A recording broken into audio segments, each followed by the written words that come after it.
Орой мэндийг үзэгчтэй MBC-ээс мэдээллийн хөтөлбөрийн 5 гарагийн дугаар эхлэж байна. Мэдээллийн товчхон анхаарлаа болно.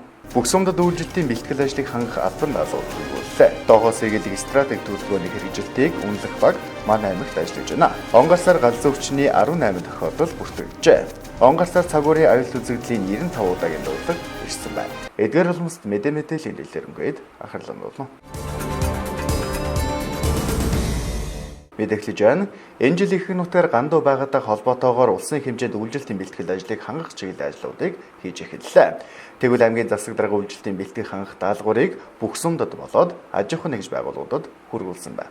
Наадмын дараа намар гэдгээ улс орон дээр өвлийн бэлтгэл ажлаа базааж эхэллээ. Энэ жил нутгийн ихэнх хэсгээр өв сургуулийн гарт сайнгүй гандуу байна. Цагаагаар урдчилсан прогнозоор олон жилийн дунджаас ахиу засварч хүүтнэр чангарч үргэлжлэх хугацаанд уртасч малаа чухам болон төвс өрн газрын үйлжилт хаваржилтанд хүндрэл учирч болзошгүй байгаа мана.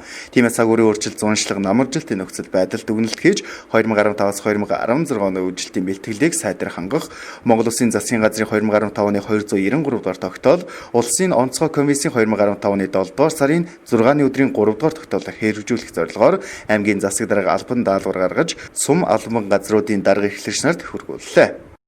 За энэ жилийн хувьд бас онцлог байна. Юу гэхээр 6 сараас хойш бол төдийлөн нийт нутгаар бол хэвийн хэмжээнд хурд тундас орсонгүй.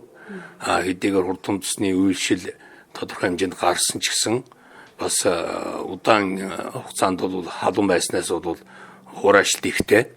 Дээр нь бороо бол орхон нь бол хүчтэй төр зуурын ийм шинжтэй газартаа шингэс багтаа юм байлаа. Тийм учраас бид энэ байдалд ч гэсэн аймаг бас анхаарал тавьж ялангуяа ургацын байдалд бол дүн шинжилгээ хийж байна. Тэгээ баруун дурууны талын хувьд ч гэсэн бас асуудал бол нэлээд төвөгтэй байгаа. Хүмүүс бүгд ойлгож байгаа. Тэгээ энэ маш их удаан хугацааны халт бол угаасаа дөнгөж гарч ирсэн бүх урамлыг бол одоо хатааж гандах юм шинжрүүгээ орцсон байна. За аймгийн нийт нутгаар бол 50% гаруй хувь нь бол хэвийн ийм зуншлахын байдалтай байгаа. Тэгвэл бол манай гол анхаарал татсан ургацын орён, баруун дурууны орён, за Улаангом орчин, Түргэний орчин, Саглын орчинд бол услаатай талбайгаас бусад газрууд бол нэлээд одоо гандах шинжрүүгээ орцсон ийм дэн урдчилсан дүн мэдээ байна. За ингээд энэ байдлыг бол одоо бас эртнээс ухаарч тэгээд өвжилтийн 1-дугаарт мал аж ахуйн өвжилтийн бэлтгэл, за 2-дугаарт төв суурин газрын өвжилтийн бэлтгэлийг хангах ийм хоёр чиглэлтэй албан даалгавар гарлаа. Тэгээд энэ дөр бол холбогдох газрууд нь бүгд нь өөрөг чиглэл өгсөн. Энэ 8 сарда амжуулж өвжилтийн бэлтгэлийг бас тодорхой хэмжээнд хангах ажлыг бол бэлтгэлтэйгээр зохион байгуулах. За ялангуяа Улаангом хотын хувьд бол шинэ дулааны станцаас хэрэглэгч рүү холбох зарим ажил нь бол одоо дуусаагүй байгаа. Тэгээд дулаан дамжуулах төв 1-7-оос ялангуяа 7-оос Батүр шуурх хэмлэг 2-дугаар сэсрэл рүү татах дулааны шугам ажлыг бол энэ 8 сард гүйцээх ийм чиглэлийг бол холбогдох газар нь өгч байна. За бусад одоо төв суурингийн өвжилтийн бэлтгэл буюу одоо байр савныхаа дулаан халаалтын бэлтгэлийг авахд тэр нөхцөлийг нь хангах тийм ээ. Өөрөөр халаалтын шугам сүлжээний ажил засвартай бол тэрийг гүйцээх. За бусад гадна газар ширээний ажил бол тэрийг одоо гүйцээж бэлэн болгох. Ийм нөхцлүүдийг хангах юм тодорхой одоо заалт өгөх юм албан даалгавар гарсан. Өвлийн бэлтгэлээ сайдар хангахад албан байгууллага гэлтгүй хүн бүрийн оролцоо маш чухал юм а. Энэхүү албан даалгаврын хүрээнд сумдын засаг дарга нарт байгаль цагуурын эрсдлээс урьдчилан сэргийлэх арга хэмжээг малчид мал бүх иргэдэд сурталчлах ажлыг сум багийн төвшөнд шуурхай зохион байгуулж орон нутагт наадам олон нийтийн арга хэмжээг хязгаарлах, ажилтнуудын амралтыг зохицуулж ажлыг эзэнгүүдүүлэхгүй байх арга хэмжээг авч ажиллахыг даалгасан байна.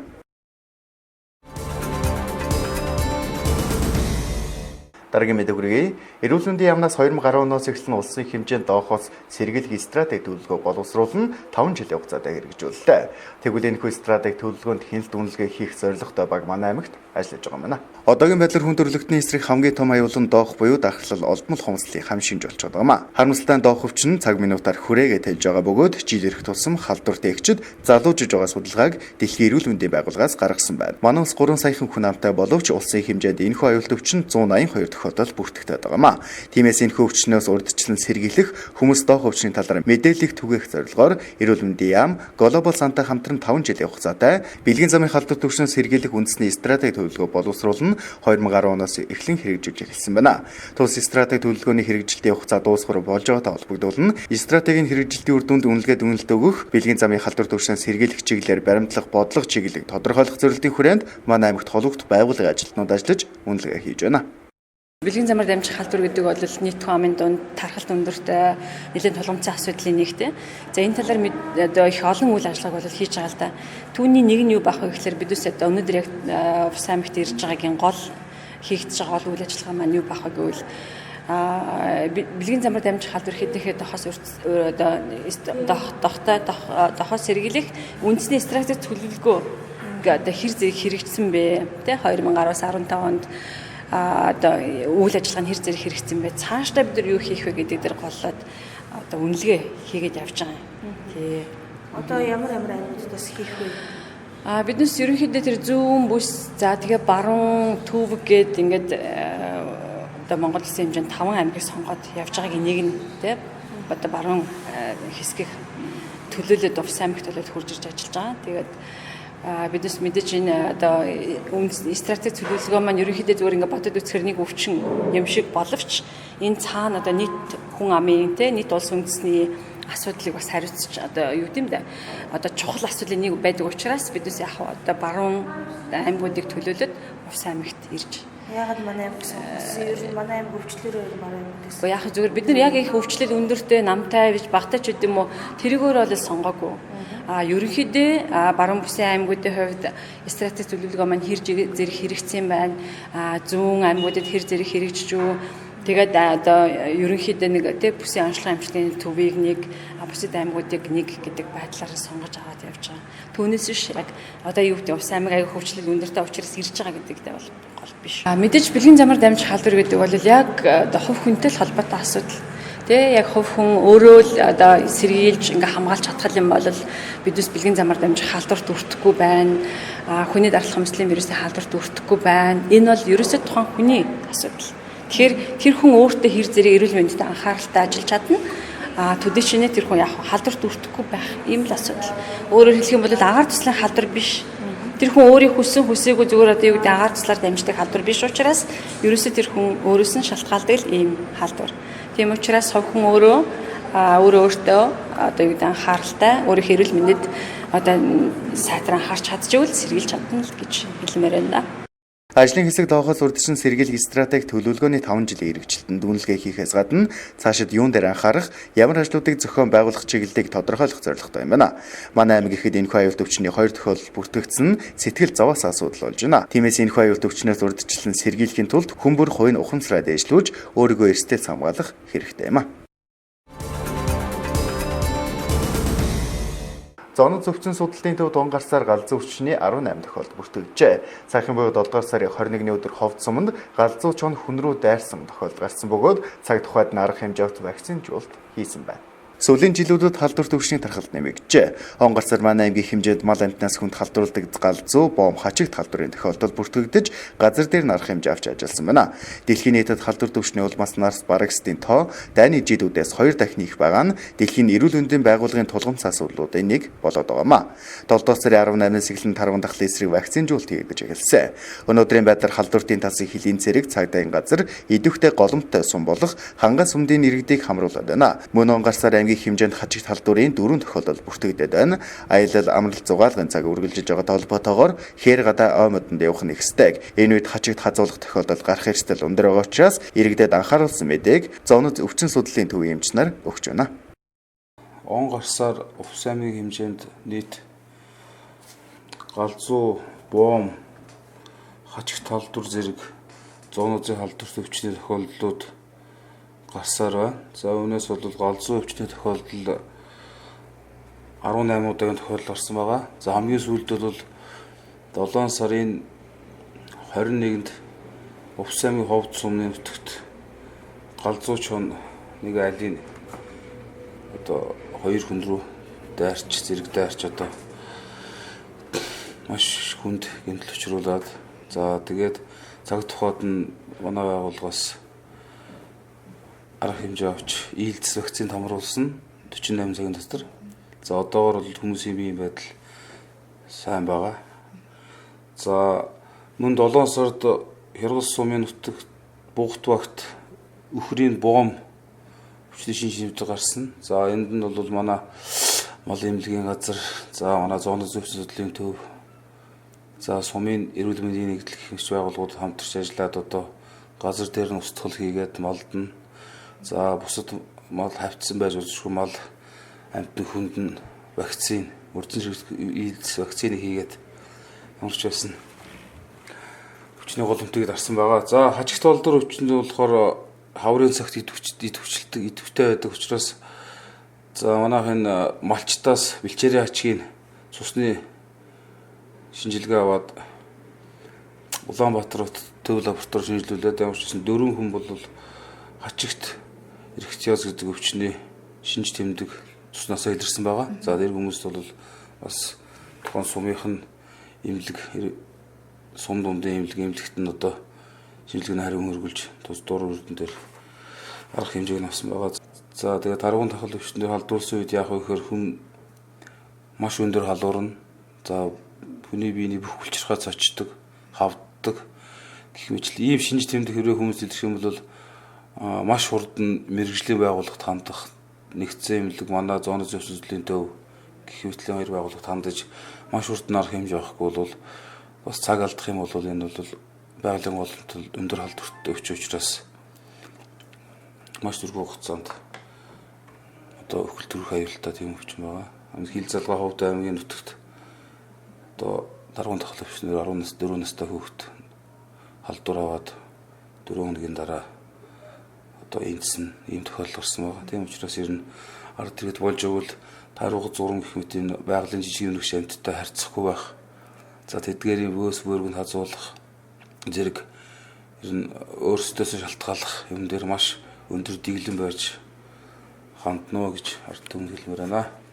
Таргуун тахлын байгалийн идэвхтэй голомтод нутагт амьдардаг иргэд ялангуяа анчин, туурчин, жолооч хүмүүс сэжиг бүхий өгсөн мэрэгч амттын эсэг зэмтэй тааралдвал мэрэгжлийн байгууллагад мэдээлэх, халдвар авсан байж болзошгүй сэжигтэй хүн болно. Түүний эд материалтай холилдсон хүнийг тусгаарлах сэжиг бүхий эд материал өвчтний хэрэглэж байсан зүйлийн онцлог тодорхоос нааш хүрэлцэхгүй байх, таруу гагнах, өвчих, мах түүхийдтэй харьцахыг цээрлэх сэргийл вакцинд хамрагдах шаардлагатай байна.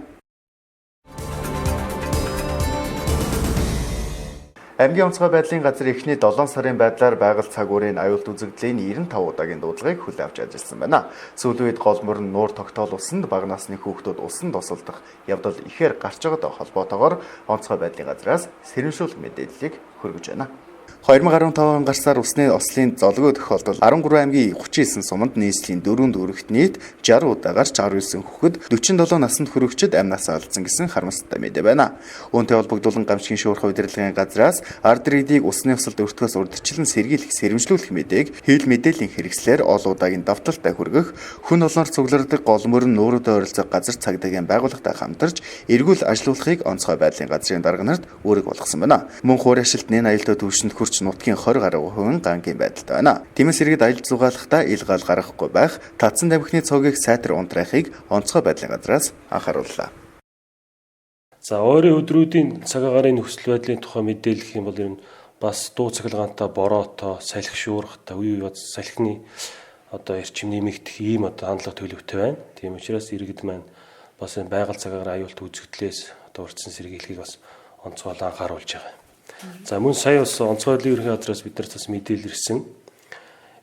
Гол мөрөн нуур тогтоол усны түвшин их багаас үл шалтгаалan бага насны хүүхдүүд бас усанд осолдох юм тохиолдолд бас нэлээ бас нэмэгдэж байна. Тийм учраас энэ чиглэлээс бас мэрэгжлийн байгууллагатай хамтарч сэрэмжлүүлэх арга хэмжээг одоо шуурхай зохион байгуулж ажиллаа гэсэн ийм үүрэг чиглэл ирсэн. 15 онд нийт одоо улсын хэмжээнд нийт 13 аймгийн 39 сум нийт 60 удаа одоо усны осол гарч 66 хүн одоо амнасаа алдсан ийм одоо харамсалтай тохиолдол одоо байгаа. Тийм учраас одоо бас аялал зугаалгын улирал одоо одоохон дуусаагүй. Тийм учраас иргэд маань нуур гол мөрөн дээр очихдоо бага насны хүүхдийг ялангуяа тийм ээ одоо усны ослоос одоо хамгаалж хараа хяналтгүй явуулахгүй байхыг бас онцгойлон анхааруулж байна. За мөн хуурайшлтын зэрэг бас нэлээд өндөр байгаа. Ер нь манай аймгийн нийт нутгийн 20 гаруй хувь нь одоо гантай одоо ийм байдалтай байна. Тийм учраас энэ ногоо хэрийн төмөр бас гарах магадлал маш өндөртэй байгаа. Мөн одоо аял зугаалгаар явахдаа иргэд бас энэ ногоо хэрийн төмөрөөс урьдчилан сэргийлж за гал хөс одоо түлхэхгүй байх, зайлшгүй одоо төссөн тохиолдолд энийг одоо бүрэн унтраах ийм арга хэмжээнд бас авч хэрэгжүүлээ гэж хэлхийг хүсэж байна. За мөн Монгол Улсын засгийн газрын 2015 оны 7 сарын 7-ны өдрийн 286 дугаар тогтоол гарсан байгаа. За энэ тогтоол ямар тогтоол юм гэхээр сэрэмжлүүлэх болон урьдчилан сэргийлэх мэдээнд орох ус цагаараа аюултай болон гамшигч үзэгдлийн жагсаалтыг одоо шинжилэн баталсан. Тухайлх юм бол хүчтэй салхи гэж байгаа. Энэ бол аюултай үзэгдэл бол салхины дунд чурд нь 18 м/сек буюу одоо түүнээс дээш байна гэж байгаа. За гамшиг үргэлжлэх хугацаа бол одоо хамаарахгүй. За гамшигт үзэгдэл нь бол салхины дундч хурд бол 24 м/сек, түүнээс дээш одоо 28 м/сек хүртэл байна. Энэ бол гамшигт үзэгдлийг гэж одоо үзсэн ийм одоо шинжилсэн жагсаалтыг одоо гаргаж ирсэн. Ийм байдалтай байна. Цагаагаарын аялалтай болон гамшигт үзэгдэл нь түр зөөрийн хүчтэй салхи, ширүүн бороо, мөндрөөс үүдэж хохирол, учрах эрсдлийг дагуулж байгаа учраас гол дагуу нутаглаж байгаа малчид болон аял зугаалгаар явж байгаа иргэд байгалийн гинтийн үзэгдэлд сэрэмжтэй байхыг онцгой байдлын газраас анхаарууллаа. Хэцүү хугацааны реклам сурталчилгааны дараа MBC News мэдээлэл хөтөлбөр үргэлжлэгийг хүлээн авч байна.